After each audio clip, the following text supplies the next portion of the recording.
Well, good afternoon. It's now just gone 1 o'clock in the afternoon of Thursday the 22nd of December. I'm Andy and this is my allotment. Now, I've been missing for quite a while. I think July or August was the last time I put a video up, and I do apologise to those of you who watch my videos for the delay, but things have been a bit fraught down here on the allotment for the last few months. We've had a bit of trouble between plot holders and things like that going on, and to be honest, I've not really wanted to come down here because of it. I mean, I'm chair on the committee, and every time I came down here I was having somebody coming to tell me about something somebody else had done, and in the end I just didn't want to come down here. But situation has resolved itself. We're now all happy and friendly again. We've got some new plot holders on, and so hopefully we can go forward into the new year. The main result though of me not having been down is, as you can see, I've got a lot of mess everywhere. Look at all that rubbish in there. I mean, that bed is half full of potatoes. As you can see on the top, we've got some pink fir apples sticking out the top. It's mostly pink fir apples in there and a few sapelmira at this end. Sapelmira last year survived the winter, and I got dug that in January. I'm not so sure this is going to happen this time either, but we'll see. There's lots and lots of weeds everywhere because we've been relatively mild so far this year. And as you can see, I'm not sure if they were there last time you came and saw a video, but I've got the odd 1 or 2 flags in there, but they're only about 15 inches square, so they're not quite right for my paths, because my paths are 2 foot square. So I'm donating quite a lot of those to the allotment, because I saw, you know, we've got bees down here, and we've now had a shed donated to us which is too big to go on any plot, because we've got a maximum size of 8 by 6, and I think this one's 8 by 10, this shed, something like that anyway, or 12 by 10 or something silly big like that. So it's too big for a plot, but we could have it as a bee shed to keep our equipment and stuff in there, and spare bee suits and things like that, to save trekking up and down to our houses and bringing everything up and down every time we come down. It makes life a bit easier. So a lot of these flags, I say, are going to be done and used for that. Some I will use, but I'll just give you a quick run round and show you what's going on the plot at the moment. And the sun's in the wrong place, because I normally do these the first thing in the morning, as you know, so please excuse me if I get blinding sunlight in your face. Right, compost pile. That compost pile has been piled up, rotted down, piled up, rotted down, piled up, rotted down, and that is all now ready for turning over. So what I'm going to do, I'm going to stick an extra bay on the end of here, perhaps 2 bays, turn the compost from there, which has been rotting down all year, looks really good stuff, sieve it all out. All the good stuff can go into there with flagstones underneath. I use some of those 15-inch ones for that. The stuff in the end bed will get turned over into that one, and that becomes my new bay for 2017. Right, strawberries in here, and a few raspberries that I missed when I transplanted them, because the raspberries were all in this bed, this little bed here at the front. I've still got the netting over the top on some of this because I haven't had a chance to clear it. As I said, I've not really wanted to be down, and when I have been down, all my time's been spent with committee stuff, which isn't brilliant, but still, it's in the past. What I'm hoping to do is take all the netting off over the next couple of days and end up with this sort of arrangement where everything's cut back. These strawberries were cut back in probably October, November. They were cut back to 1 leaf coming out. This time of year I probably won't be able to go quite as drastic as that, but any weeds will come out completely, like all that roseberry willow herb there, and there's a raspberry plant in there as well. I'll probably get that out as one, put it in a pot for next year. All the weeds on the paths are going to go. I'm going to get another load of wood chip on top. We did have some extra wood chip delivered to the allotment at the end of last year. It was actually fly tipped on the allotment, to be honest. Somebody, we're not sure who, gave a key to a tree surgeon who came down and dumped all his rubbish.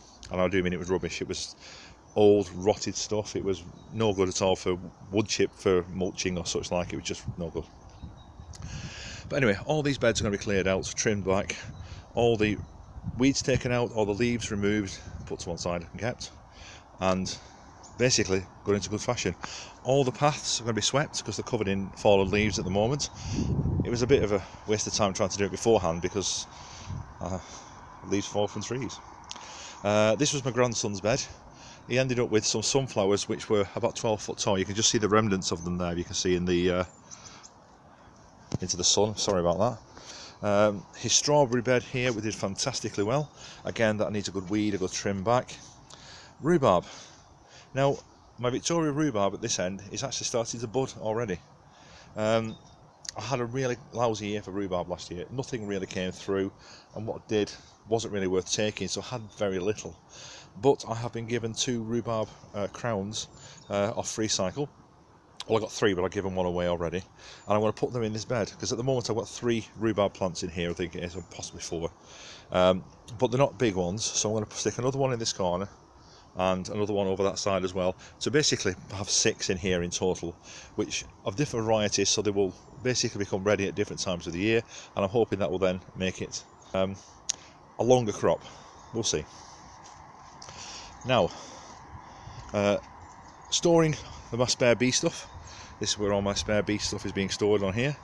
As you can see, I've got a bit of it here. I've got probably as much as that at home again, and I've got stuff that still needs to be made up. New things happening with the bees next year, hopefully. Tell you about that when it happens. Now this area here, where the old polytunnel was, I've still got the frame up, and I've filled quite a lot of it in there with wood chip. Looks like the foxes have been digging as well by the looks of it. The plan is I'm going to level all this out. I'm going to put some weld mesh around the sides, make a door frame, same as I've got on my chicken run at the moment, and then cover the top over with green netting. And the idea is this is then going to become a quarantine coop when we get some new chickens, because when you bring new chickens in, if they're coming from if they're expatriates, they're dosed up to the eyeballs with all sorts of vaccines, etc. So the chances are they're not going to get ill, unless you can put those straight in after a acclimatisation period with your existing flock. But if you bring others in from breeders, then what you should do is quarantine them for about 3 to 4 weeks to make sure they're not bringing anything nasty in that's going to affect your existing flock, and make sure that your existing flock doesn't come down with anything while these are getting acclimatised to your area. So this area itself is going to become a quarantine coop. Now, over here, these are where I thought were raspberries. Turns out most of these are blackberries. The big thick stems you see at the bottom down there, those are all blackberries, and the blackberries I got off them were tiny. They weren't worth having. So I'm going to dig all these out, and these are going to go around the edge of my plot. I'm going to just leave raspberries in there.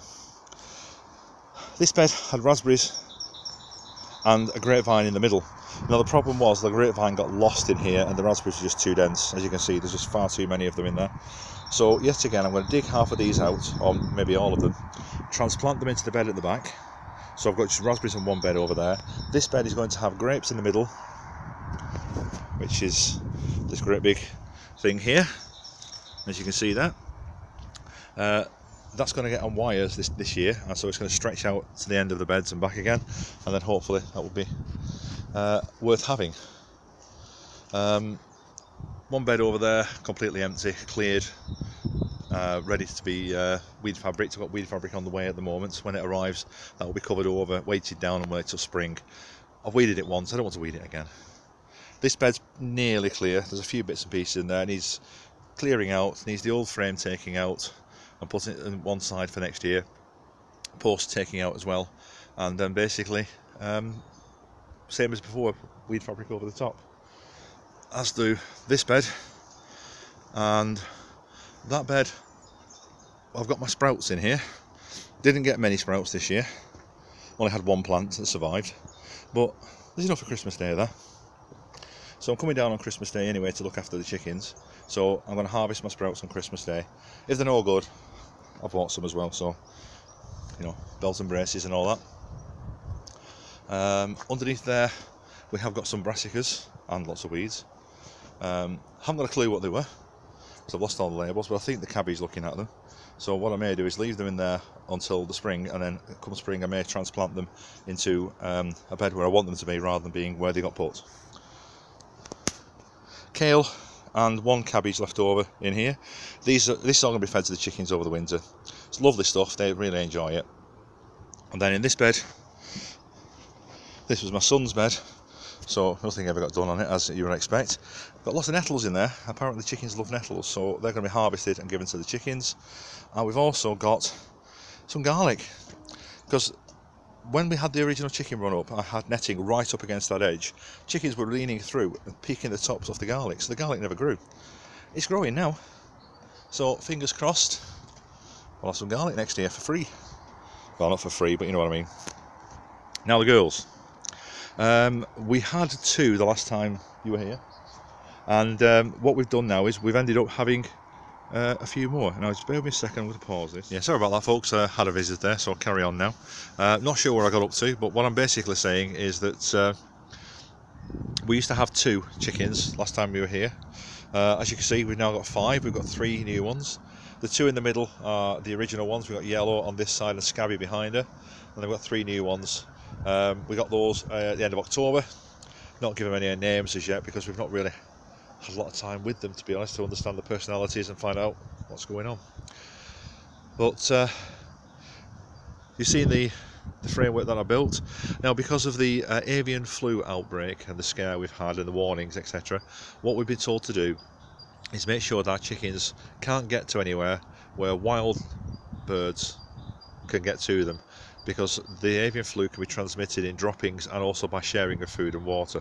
Now, ducks and whatever couldn't get in here because the wiring is tightly spaced, but we did have a magpie that regularly found its way in. We don't know how it did it because the gaps are tiny, but clever birds.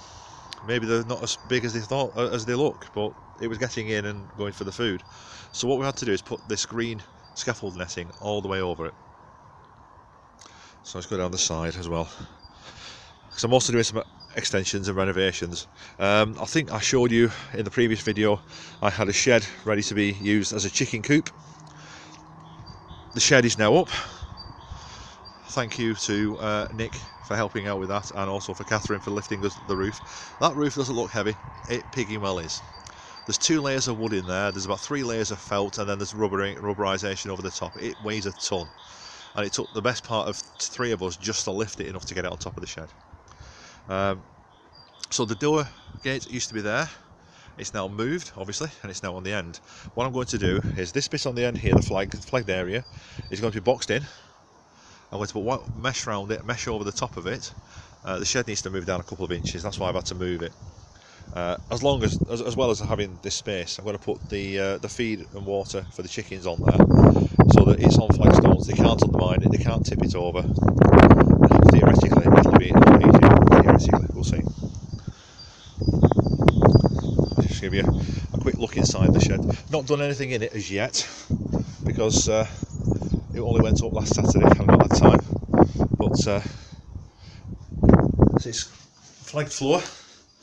At the moment, I've got all the stuff in here for the chickens. I've got the wire, got the bedding, and a rat-proof bin for the food. And the whole idea is that I'm going to have a shelf running around about window height, going all the way around 3 sides, which is going to be about 12 inches deep, and that's going to be a roosting shelf. We're going to put some roosting bars sticking up from it. Then we're going to cut a hole in this back wall, and we're going to put an automatic opener on it, so it's going to be at the same height as the shelf, that is about halfway up, and then on the outside we're going to have a ramp going down into the run on the other side. So the idea is that the chickens will roost in here. In the morning the automatic opener opens, they go out, they go and play. Then at night it starts to go dark, they come back again. So theoretically it should be a lot easier, a lot safer for them, but we will see. Now, the previous owner of this shed took his security quite seriously. We've got 1, 2 catches and 1, 2, 3 hasps and staples, really heavy duty ones with hidden bolts, etc. So if I wanted to, that could be Fort Knox. And there's the green panel that came off the other side of the shed, where I don't need a panel anymore on my run. Now this is on the back of my allotment, and these are fruit bushes. These are black currants. Didn't take anything off these this year, left them to basically bed in, and they need to be trimmed for next year. And here's the pond, which is remarkably clear. No, it's normally full of all sorts of rubbish. I'm leaving that this year. I'm not going to do anything with it over the winter because it's full of hibernating newts and frogs and all the rest of it. So I'll leave them alone, and I will let them basically survive, look after themselves until the new year, the spring, when it will be full of frog spawn again, I hope.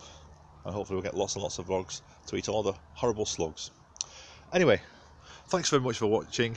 Again, sorry it's taken so long to do a video update, but I hope you've been okay with this one. I hope I've not gone on for far too long as I normally do, and I do hope you'll come back and see me again.